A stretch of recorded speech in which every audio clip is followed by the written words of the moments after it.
एक पूरा की पूरा वेयरहाउस भरा हो कॉटन से, रुई से, और गलती से उसमें एक आग की चिंगारी लग जाए, एक जरा सी चिंगारी पूरे भरे हुए हॉल को जला करके कुछ ही क्षणों में खाक कर देगी। क्षणों में खाक कर देगी। घंटे नहीं लगेंगे, दिन नहीं लगेंगे, महीने नहीं लगेंगे, कुछ क्षण में, कुछ सेकंड्स में सब कुछ जल के खाक हो जाएगा। ठीक वैसे ही श्री महाप्रभु कहते हैं, कृष्ण नाम क्या है? कृष्ण नाम आग की चिंगारी है। पाप क्या है? रुई का पूरा भंडार है। हमारे जीवन में रुई का पहाड़ जैसे होता है ना, वैसे हमारे पाप का पहाड़ भरा हुआ है।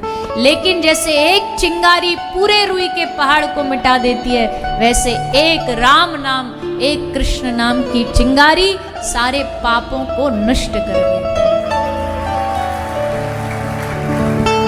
इसलिए श्री चैतन्य महाप्रभु ने कहा, इस दुनिया में कुछ कर सकते हो तो हरि बोल, हरि बोल, हरि बोल।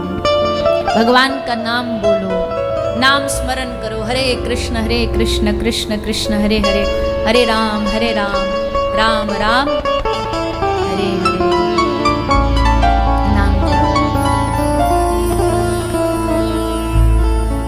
नाम जाप करने से वो तो कथा प्रसंग निभाना पड़ता है, नहीं तो संतों को, महात्माओं को, कथा कहने वालों को अगर मौका मिल जाए ना, तो सातों की सातों दिन भगवान के नाम की महिमा गा सकते हैं, और गानी चाहिए।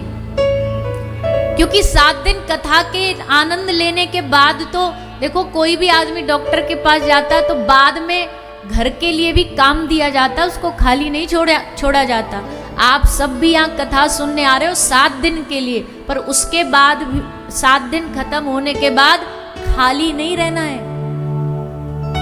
उसके बाद आपको इस नाम को लेना है, उसके बाद आपको भगवान के नाम का जाप करना है। उसके नाम के जाप करने से ही पूर्व के पापों का क्षय होगा, पूर्व के पापों का नाश होगा। तो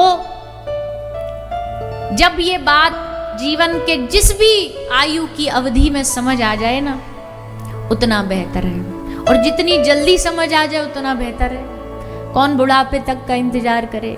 जवानी में तो पैसे की कमाई के अलावा कुछ दिखता नहीं है। आदमी क्या कहता है, अरे अभी बढ़िया शरीर है, जितना कमा सकते हो कमा लो, शरीर अच्छा चल रहा है। भजन बोले जब शरीर काम करना बंद कर देगा ना बुढ़ापे में, तब भजन करेंगे। कथा बोले कथा तभी सुनेंगे, अभी तो हाथ पाम दिए हैं भगवान ने, अभी तो मेहनत करेंगे, कमाएंगे। हम कमाने के विरोध में नहीं है, कमाना ही चाहिए, कर्म तो करना ही चाहिए। अब आप नहीं कमाओगे तो हम थोड़ी आपके बाल बच्चों को एडमिशन पैसा देने आ जाएंगे। कमाना तो पड़ेगा ही, पर कमाने के साथ साथ में भगवान की भक्ति की भी कमाई कमानी है, वो भी जवानी रहते रहते, वो भी शरीर जब तक ठीक चल रहा है तब तक रहते रहते। क्योंकि बुढ़ापे में तो भैया हो गया फिर जय सीताराम। एक बूढ़ी अम्मा आई, बाबा बोले, महाराज बोले, पंडित जी जो कथा कर रहे थे, अम्मा कथा में आ जाना कथा सुनने के लिए। बोले महाराज जी घर में 3 ही गाड़ी हैं, तीनों बालक बहू सब लेकर के चले जाते। महाराज जी बोले कोई बात नहीं, हम गाड़ी भेज देंगे तुम्हारे लिए स्पेशल, आ जाना कथा सुनने। बोले महाराज जी आ तो जाती, पर क्या करूं, नीचे नहीं बैठा जाता, घुटनों में दर्द है। महाराज जी बोले हम तुम्हारे लिए सोफा लगवा देंगे, आ जाना। बोले महाराज जी आ तो जाती, सोफा पे बैठ तो जाती, पर कमर में दर्द रहता है। महाराज जी बोले कोई बात नहीं, हम मखमल का गद्दा लगवा देंगे, तुम्हारे लिए तकिया दिलवा देंगे, तुम आ जाना। बोले महाराज जी क्या करूं, कान से सुनाई कम देता है।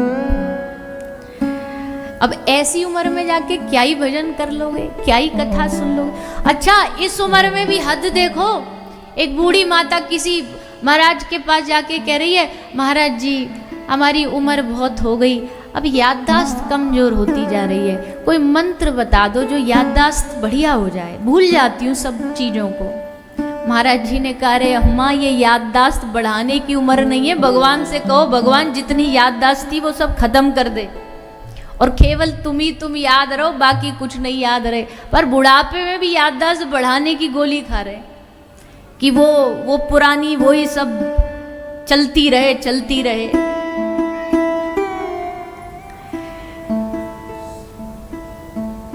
भगवान की भक्ति जितनी कम आयु में आरंभ हो जाए, समझ आ जाए,